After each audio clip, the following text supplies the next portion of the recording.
त्योहारों का महीना कार्तिक, और इसमें शुक्ल पक्ष और कृष्ण पक्ष में जो एकादशी आती है वह भगवान श्री हरि विष्णु की बहुत प्रिय होती है। भगवान श्री कृष्ण गीता में यहाँ तक अर्जुन को कहते हैं कि हे अर्जुन, मासा नाम कार्तिक मासोस्मि, महीने में मुझे कार्तिक महीना सबसे अधिक प्रिय है। इसी कार्तिक महीने में दीपावली, धनतेरस, गोपाष्टमी, तुलसी विवाह, पूर्णिमा, बड़ी बड़ी तिथियां आती है, बड़े बड़े पर्व आते हैं। लेकिन इनमें जो लोग वैष्णव हैं या जो भगवान श्री हरि विष्णु को अपना सर्वस्व मानते हैं, उनकी प्रिय एकादशी का व्रत आता है।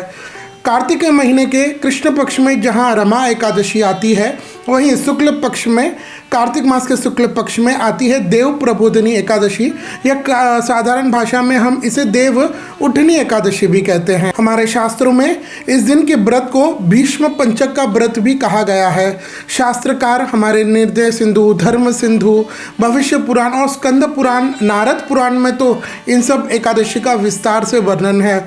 जो भगवान श्री कृष्ण को अपना परमाराध्य मानता है, जो उनको अपना प्राण धन मानता है, ऐसे वैष्णव को इस कार्तिक मास के शुक्ल पक्ष की एकादशी का व्रत तो करना ही चाहिए।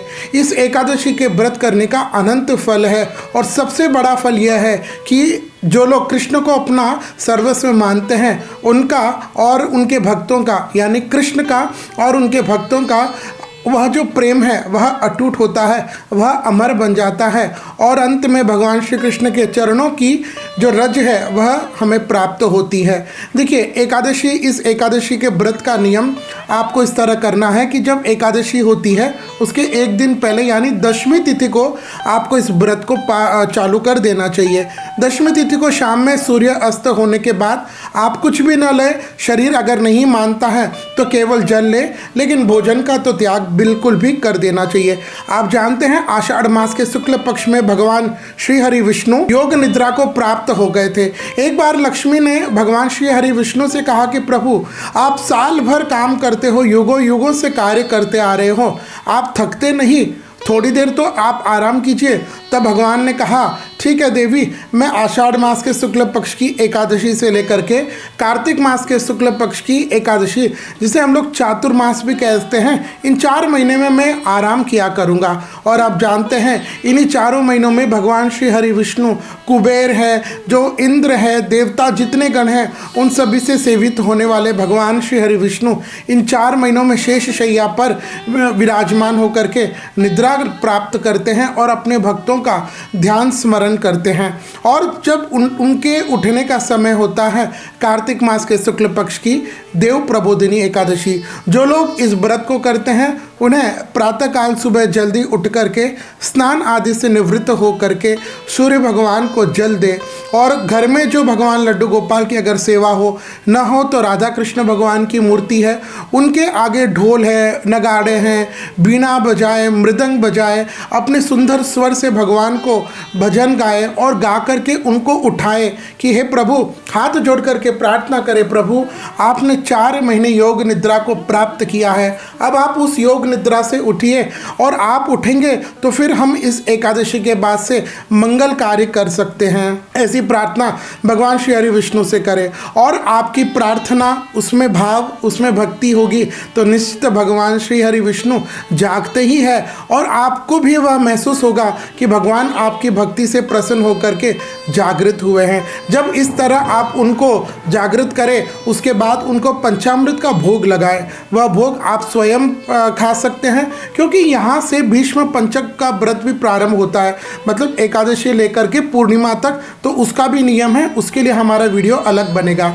इसके बाद इस एकादशी के दिन सुबह आप भगवान श्री हरि विष्णु का प्रिय मंत्र ओम नमो भगवते वासुदेवाय, ओम नमो नारायण, इस मंत्र का आप अधिक अधिक जाप कर सकते हैं। रामायण में तो विस्तार से इस व्रत की विधि भी लिखी हुई है।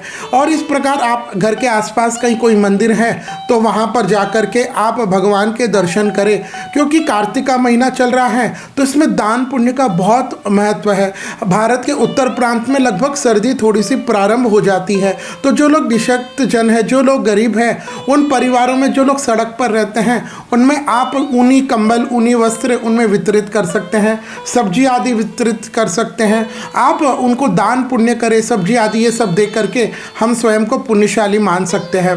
तो इसके बाद फिर शाम के समय में इस दिन काफ़ी लोग तुलसी विवाह भी करते हैं एकादशी को, और फिर यहीं से भगवान श्री हरि विष्णु का यह चातुर्मास समाप्त हो जाता है। और फिर इसके बाद से जो शुभ तारीखें आती हैं, वहाँ से हम अपने घर के शुभ कार्य में है, जैसे गृह प्रवेश है, हमारे परिवार में विवाह आदि है, इन सब कृत्यों को भी हम प्रारंभ कर सकते हैं। तो इस एकादशी के दिन सायंकाल आप तुलसी विवाह भी करें। आइए जानते हैं साल 2024 में यह देव उठनी एकादशी कब रहेगी, इसका पारना हमको क्या कब करना चाहिए, और इस दिन अगर हम तुलसी विवाह करना चाहें तो उसके लिए शुभ मुहूर्त क्या रहेगा। सर्वप्रथम एकादशी तिथि प्रारंभ हो जाएगी 11 नवंबर 2024 को शाम के 6:46 और एकादशी तिथि समाप्त होगी 12 नवंबर 2024 को शाम के 4:04।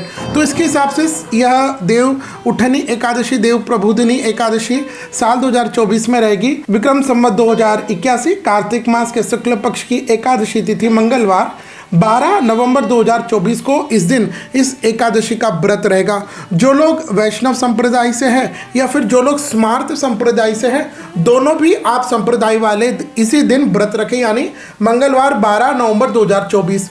और इस एकादशी के पारने की अगर हम बात करें तो शास्त्र आदेश करता है कि एकादशी के दूसरे दिन द्वादशी में अगर रेवती नक्षत्र न हो तो हमको फिर थोड़ा सा रुकना चाहिए।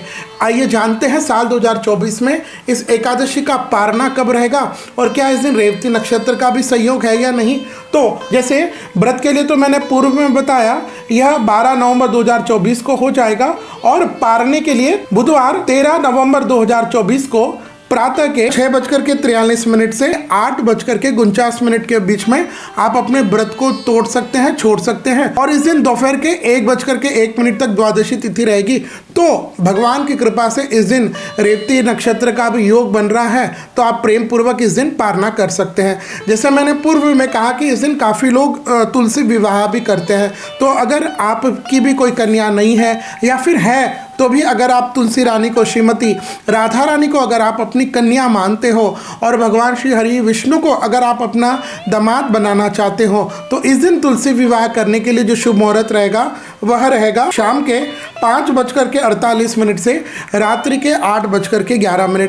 यह गोतलिक प्रदोष बेला है और इस दौरान आप तुलसी शालग्राम जी का विवाह कर सकते हैं। तुलसी शालग्राम विवाह के लिए मेरा विस्तार से एक और वीडियो है, अगर आप चाहें तो उसको भी देख सकते हैं। तो यह था साल 2024 में इस पुण्य पावन देव प्रबोधिनी एकादशी का व्रत का निर्णय। आशा करता हूँ भगवान श्री हरि विष्णु आपके इस व्रत से प्रसन्न होंगे और आप पर उनकी और भगवती लक्ष्मी की कृपा हमेशा बनी रहेगी। जय श्री कृष्णा।